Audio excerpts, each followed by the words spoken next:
Guardians of the Galaxy number 7 through 12 by Donny Cates and Corey Smith. As the Nova Corps are investigating a strange new ship, something exits it and manages to ensnare each and every one of them, later causing them to mindlessly remove their helmets. Meanwhile, the Guardians of the Galaxy manage to get a millisecond of R&R before a strange transmission from Jason, Peter Quill's father, comes in. Days earlier, he too encountered this spacecraft and ominously ends the message telling his son to have faith. They immediately plot a course and half of them board the strange vessel, but as they're each assimilated, Groot and Moondragon are forced to leave the team behind. Back on board, the Patriarch reveals himself to be Peter's father. But back aboard the starship Bowie, we find out just what's left of the Guardians still have a very sick Rocket Raccoon on their side. In a retelling of his origin, Rocket explains that he's regressing into whatever he was pre-experiments. Groot is incensed, but Rocket makes up for it by showing him the massive mech suit he's created.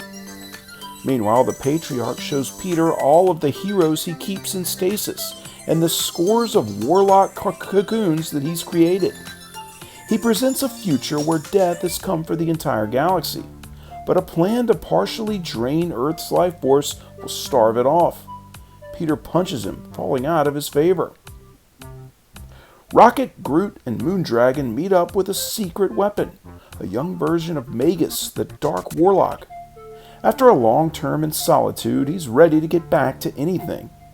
While Jason shows Star-Lord the hatching savior, a confused Drax the Destroyer.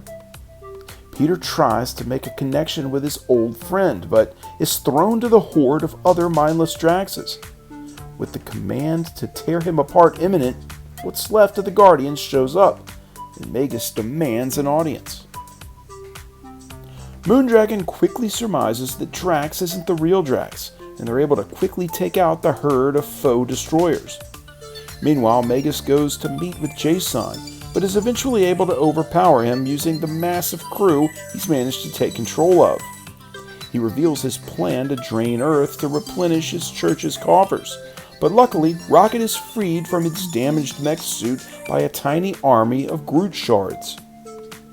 Just as the station nears Earth, the Patriarch gives the order to fire, but nothing happens.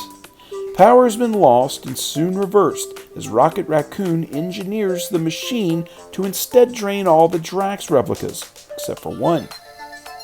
Moondragon fries her dad's brain and turns him back, and Peter whisks his crew to the greatest hospital in the galaxy. Rocket is going to be fine, but someone who unfortunately cannot say the same is Jason. Billions of years later, he finds out that he could never really stop death, because in the end, Thanos wins. With that, this extremely long and drawn-out story arc comes to a close, but really, the story of the Guardians of the Galaxy is just beginning. Again. So volume 10,000 of this series comes to a quiet end, as a new writing staff is brought on board to crank it up once more. Donny Cates did a marvelous job, but the powers that be see it worthwhile to reboot it once again.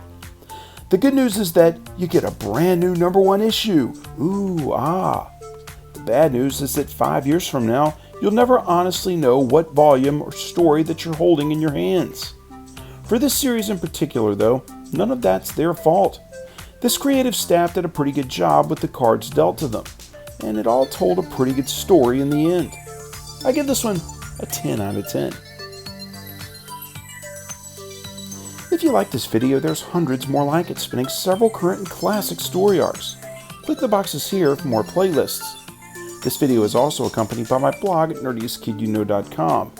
You can also follow links to my Facebook or Twitter pages, as well as a link to these very issues for sale on my eBay page by clicking below. For the Nerdiest Kid You Know, I'm Sam Torito. Thanks for watching.